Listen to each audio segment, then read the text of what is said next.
What's going on, y'all? Welcome back to Clown Questions, the show where there are no dumb questions. I'm your host, Matt K. Maurer, and the question I'm asking today is, are sports rigged? I sure as shit hope not. I'll attempt to answer that question in addition to some other questions. No guests today, but maybe a little bit of a little different feel, maybe a different sound. That's because I'm using this new microphone. The camera got backed up a little bit. You can see the F-bomb jar in frame. I don't know if this is what I'll do going forward, but I'm trying it out because I got a wonderful new microphone. Thank you, John and Anna, my sister, and her hubby, for this awesome microphone. So I'm excited to see what it can do. So without further ado, who's down to clown?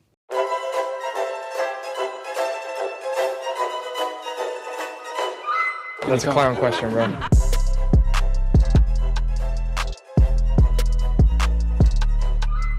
So, are sports rigged? I sure as shit hope not. I would feel like a real asshole if I learned that all sports are rigged. It's like the WWE, everything. They're all actors. Everyone already knows what's going to happen. That would really suck. I don't even know. I would probably have to disband this podcast. I would probably have to delete my account. Goosebump Sports is, I don't know. I really hope it's not rigged, but Friday night we may have found some evidence that sports could be rigged. If anyone watched the Jake Paul-Mike Tyson fight, you probably weren't able to watch it because Netflix was buffering like crazy. No one could get shit in there.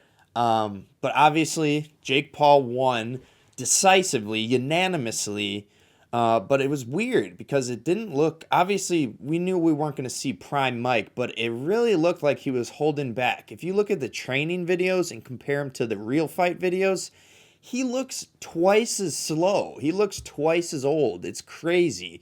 So I'm starting to think that maybe that was a big payday from Jake Paul that said, "Hey, Mike, I'll throw in an extra $10 million if you let me win." And it looked like he let Mike win, but I'm actually getting this from a different Mike, Michael Irvin. He claimed on television, I forget which show he's on, but Michael Irvin was claiming there was a no uppercuts clause in the contract. And we haven't seen the contract. I tried to corroborate this report elsewhere. I could only find the claim from Michael Irvin. So really not a whole lot to back it up. I don't really trust Michael Irvin as a source, but he is a sports analyst, so I should, give some credence to what he's saying here. I hope I used that word right. I don't know if I did, but his idea of there being a no uppercut clause was he didn't see any uppercuts from Mike Tyson. I don't think I did either. And apparently, I guess that's his most powerful punch. So it was probably a calculated move by Jake Paul and the fight organizers to be like, Mike, no uppercuts. We got to let Jake win it because we rigged it that way. You can't do it.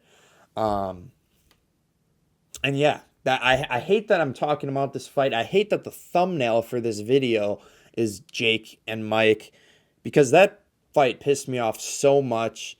I really hope people join in on my boycott. I will never watch another Jake Paul fight again. Mark my words. I'm just sick of it. It's all showmanship. It's all fake. Jake, you're not a real boxer. The one boxer you beat, the one boxer you were up against, Fury, he beat you. So you're not a real boxer.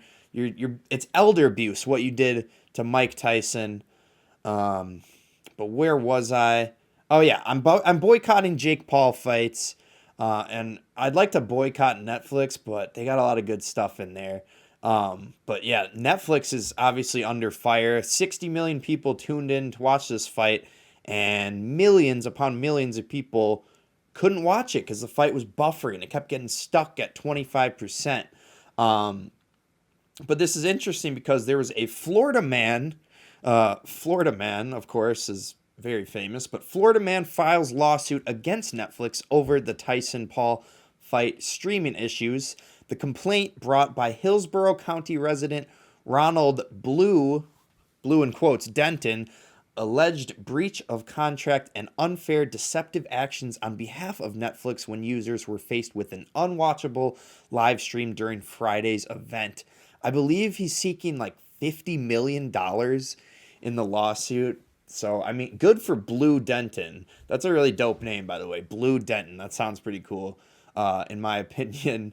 But yeah, 50 million. Netflix might have to pony it up. But my question is like, that money doesn't all go to Blue, right? Blue Denton doesn't. Like, why should he get the money? I was sitting at home pissed. I had a little get together for the fight and we couldn't even fucking watch it. There's $1 for the F-bomb jar, which I think is in view of frame here.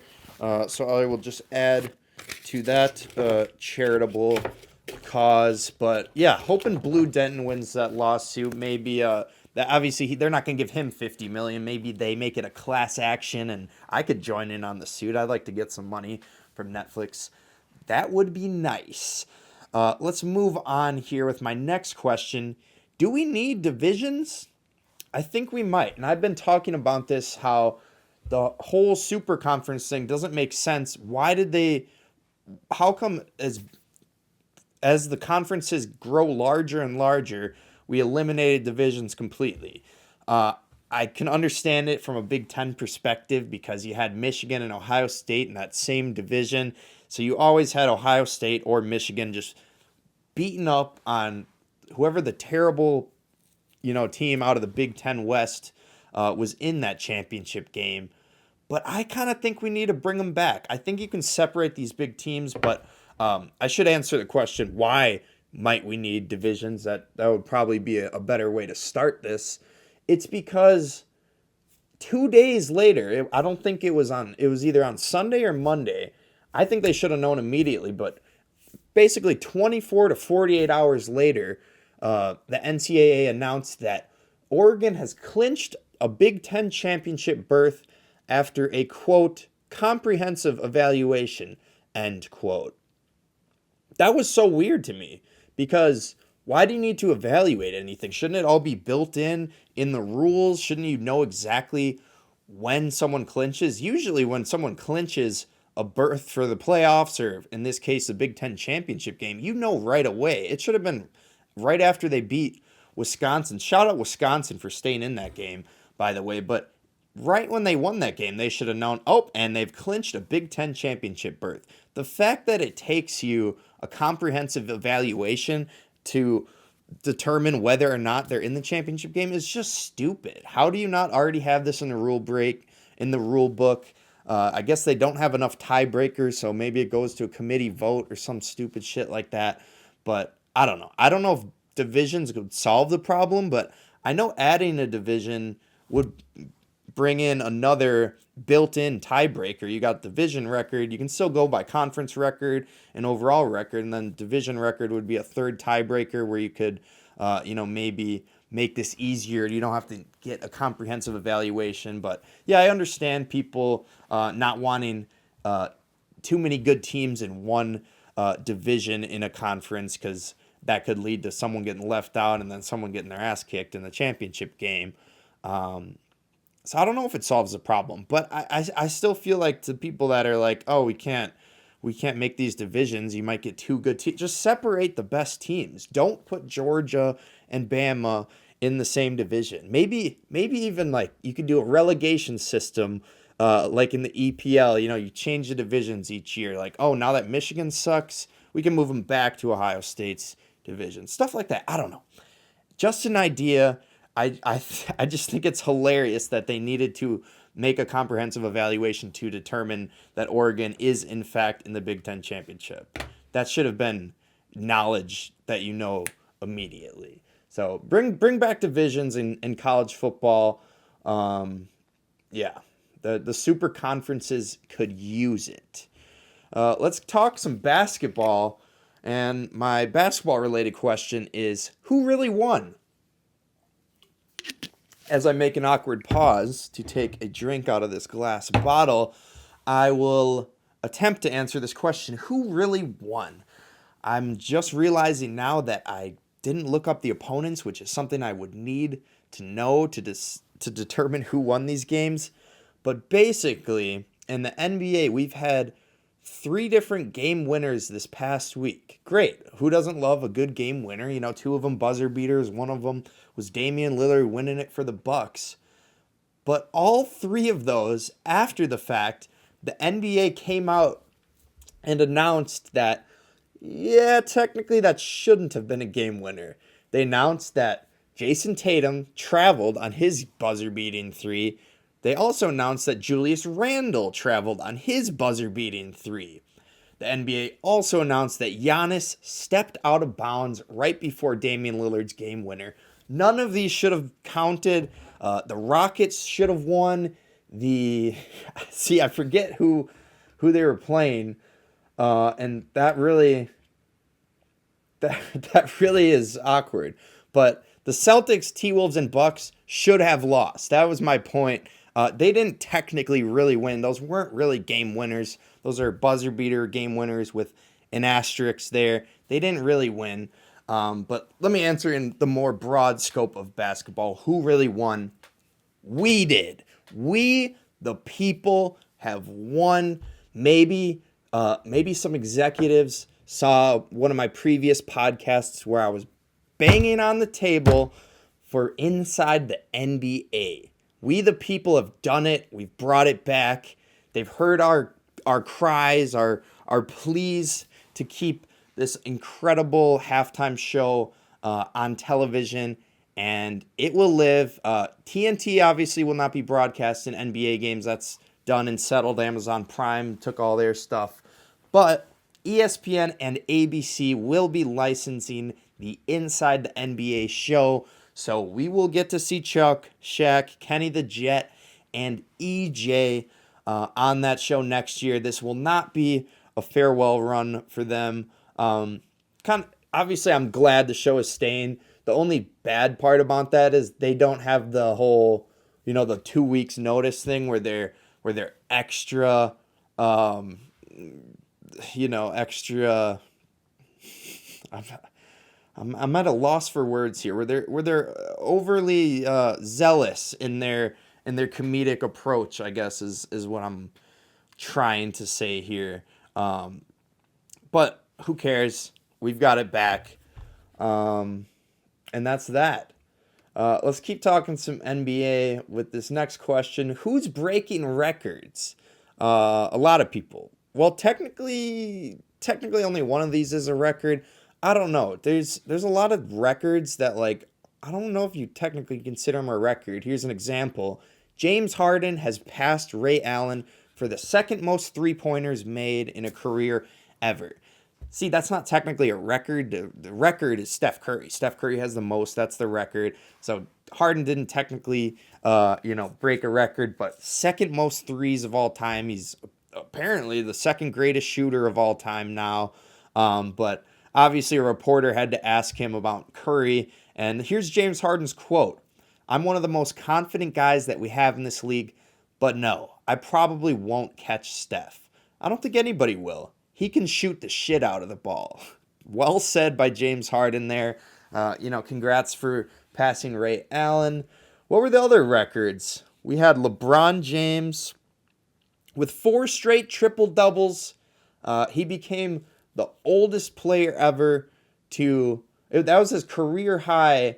He had never had that many triple doubles in a row, his career high there. And he became the oldest player to ever record 3 straight triple doubles since LeBron James. LeBron did it at age 39. And before that, he did it at age 35. So I guess he broke his own record. Again, don't really know if that's a record since he already had it. I guess he just made he moved the record even further. I don't think anyone will ever catch that one. Getting triple doubles like that at age 39. His record there is probably safe. Here's another kind of non-record record. Russell Westbrook. He's become the first player ever with 200 career triple doubles. Again, I don't know if that's a record because he already had the record for most triple doubles. 200 is just an arbitrary number. It sounds nice. I don't know why sports we do that. We're we'll take an arbitrary number like, the 100 home runs. I don't know. I guess we just like round numbers, and it sounds cooler to say I have 100 home runs than it does to say I have 97 home runs. So I suppose that makes some sense. But back on track. This one is actually a record. This one, by far, is the best record of all these non-records I've mentioned, and it is a record. Gino Auriemma has passed Tara Vanderveer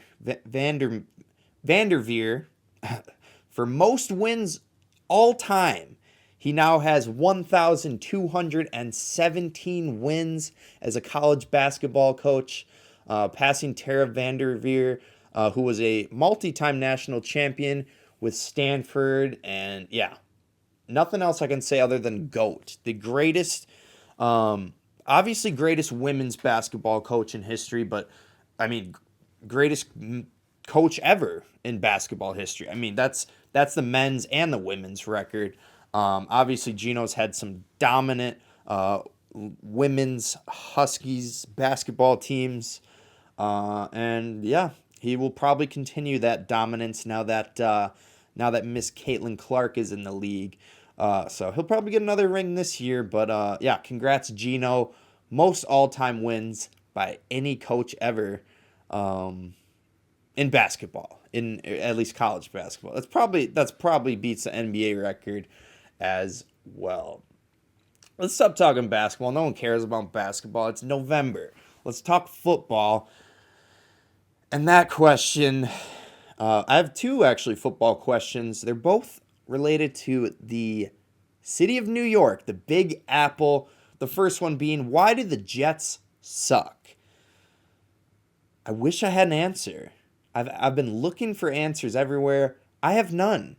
And the bad part is I don't even think the Jets have any answers. I don't know if the Jets know why they're bad. Obviously, early in the season, they fired Robert Saleh, their head coach, but just a few days ago, they announced that they are firing their GM, Joe Douglas. So, okay, let's try to deduce this. If they just fired their GM, it probably wasn't the coach's fault. They were blaming the coach at first, fired him. So now it's probably the GM's fault, right? It's on him. Shouldn't have went out and got Devontae. Should have spent more money on the O-line. Blah blah blah. But it seems that Robert Saleh and Joe Douglas might not be the only scapegoats from this Jets disaster class of a season, because apparently in week 4, Woody Johnson wanted to bench Aaron Rodgers. You wanted Tyrod Taylor. Did you really think Tyrod Taylor was going to do a better job, or do they got Jordan Travis? Either way, there's no way you thought one of those guys was going to be better than Rodgers. But I don't know. I mean, I don't know why Woody Johnson would lie about that comment, knowing it would obviously go public or get leaked or however people found out.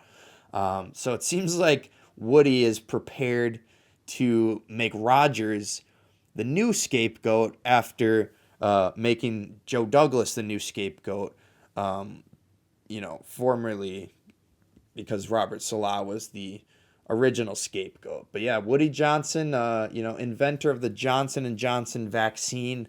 I think he probably wanted to bench Rodgers because he's a vaccine denier. That's probably what happened. He's sick of it. He's sick of the RFK mentality, and that's the only political thing I'm going to say the rest of this podcast. Let's get to our next question. Why isn't Drew Lock starting? Why isn't Drew Lock starting? Well, a week ago, the answer would have been like, he's not that good.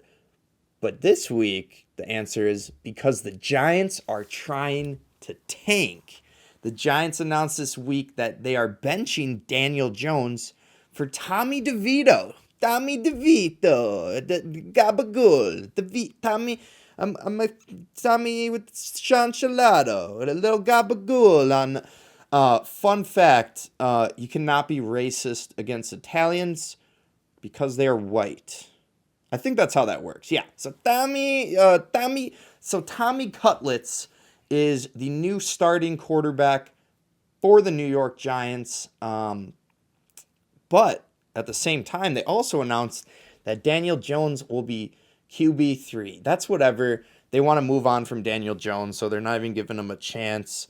But before this week, Drew Lock was listed as the backup quarterback as QB2. So if you're going to bench Daniel Jones, the logical thing to do would be to put Drew Lock in there. But they're not going to put Drew Lock in there because they know at this point in their careers, maybe just overall, Drew Lock's a better player. Drew Lock won an NFL game last year for the Seahawks, and it was largely due in part to his huge performance, coming in for Geno. But yeah, he should be the starter, but they don't want to start him because they know he might fuck around and win a few games as my Auntie Julie gets $1 richer. Yeah, they're playing DeVito because they know they have a better chance to lose. They want to get the best draft pick as possible. They're probably looking at maybe a Shedeur Sanders, maybe a Carson Beck. They're in the market for a quarterback. So they're not going to let Drew Lock go out there because they know, A, Drew Lock might win them some games, which would hurt their draft position. And B, maybe they don't want Drew Lock to play because they know they might get sucked in and they might fall in love with him how they fell in love with Daniel Jones and then sign him to a $40 million a year deal. But yeah, just chaos in New York for both of these NFL teams. Another wrinkle to this story is that Brian Daboll said they haven't decided whether Daniel Jones or Tim Boyle will be the QB3 this week. They just signed Tim Boyle to the practice squad on Tuesday, and now they're potentially looking at moving him to QB3 ahead of Daniel Jones. So yeah, there's a chance Daniel Jones could be demoted to QB4. So I don't like beating up on Daniel Jones here. I have him in Dynasty Fantasy Football. Great pick there, obviously. I'm not trying to beat up on him. I'm just pointing out that Drew Lock should be the starter, and we all know what you're doing with Tommy DeVito. You're trying to tank, and that's why this week's first interruption is with Drew Lock, so we can get it straight from the source himself. Listen to what Drew Lock has to say. Obviously, the reporter had to ask him, weren't you QB2 last week? And this is what Drew Lock had to say. Thank you, Drew Lock, for being on this week's First Year Interruption. How do you not wonder, well, why was I the number 2 the whole time then? Why wasn't he the number 2 then, if that's what you saw? Again, that's a question I might still have for myself. Nose expressed to me that I was going to be the 2, and I don't know, it's just an interesting situation. Not much I can really say about it besides, again, I'm gonna be here for him, and we're still communicating, still very good friends, believe it or not. I'm gonna be here for him. This team needs to get a win, and when you start winning, everything gets a little better around here. Not really much I can say there. It was expressed to me that I'm going to be the number 2.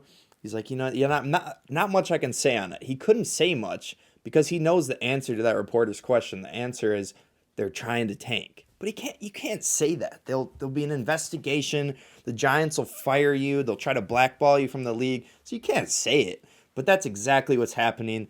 The Giants are tanking, and maybe the Jets should follow suit. Kind of a cheap shot, but I don't know. We're going to see Rodgers in a Minnesota Vikings uniform next year because it looks like the Jets are moving on the same way the Giants are moving on from Daniel Jones. Give Drew Lock a chance. Come on. You never know. You could sneak into the wild card.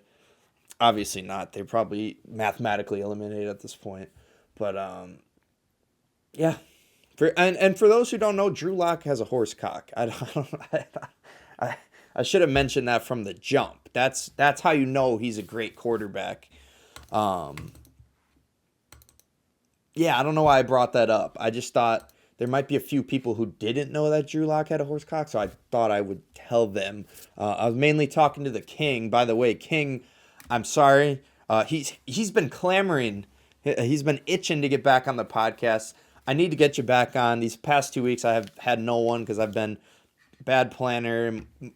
Probably a more accurate way to describe that is I've been lazy. This week, I'm switching to the new thing, but might have to have the king on next week for a little Thanksgiving Day preview or something. He also wants to do a round table, but I think might have him on before the round table so he can explain to me what a round table is. And can I do a round table on a square table? We'll see. But let's go to everyone's favorite moment of the week, which is, of course, the Goosebump moments of the week. Let's start it off at number 10 with a Dame time game winner in Milwaukee. He's going to go with it. They got 2 to work with. Dame off the bounce against Brooks. Dame driving inside. Gets it to go. Gives the Bucks the lead with 3.9 left.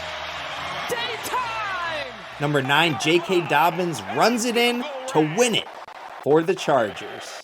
Matlock, the fullback, in front of J.K. Dobbins. Runs left. Dobbins takes off. Dobbins inside the 10. Dobbins to the end zone. In for the touchdown. And the Chargers take the lead. Number 8, Raheem Sanders breaks multiple tackles on his game-winning touchdown run for South Carolina. Made some big plays downfield. Got a small defender on him. Shovel pass Sanders. Rocket Sanders dances to the 5. And he punishes his way into the end zone. South Carolina back in front. Number 7, R.J. Green gets the shot off at the buzzer to win it for Wagner. Quick catch and shoot inside Green, ball loose, throws it up. Will it count?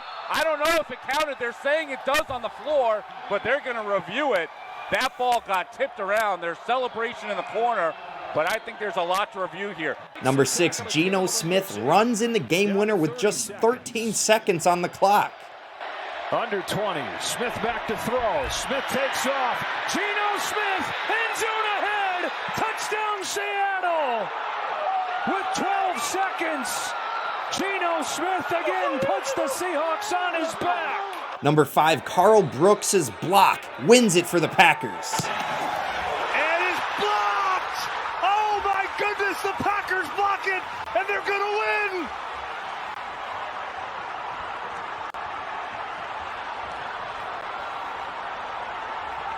Green Bay survives! Number 4, Clemson quarterback Cade Klubnik gives them the lead on a 50-yard touchdown run. Running up the middle, first down. Inside the 35, he's going to go!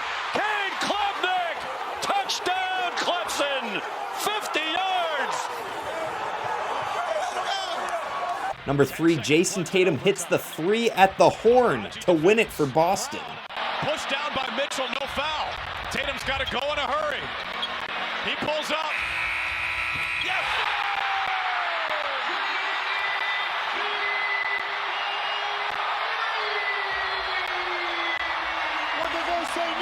Number 2, Ante Bruzovic's buzzer beater gives Charleston the W. 3.6 to go in Charleston. Brzovic for the win! Got it!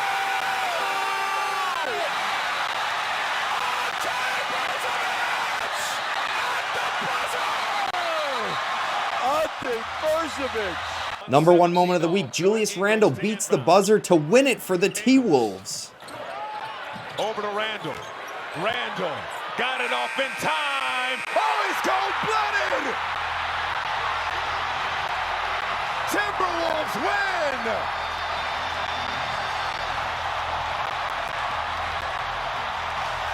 His first signature moment in a Timberwolves uniform. A game winner. Yo, I just noticed that Randall broke that man's ankles on that game winner. I put it at number 1. How did I not even notice that that man needs a map? Snatched that man's ankles, snatched his soul. But yeah, buzzer beaters galore in this Goosebump moments of the week.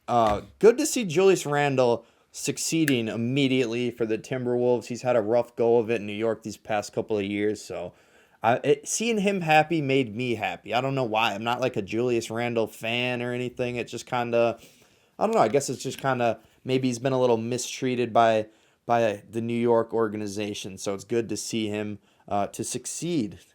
Good seeing him succeed.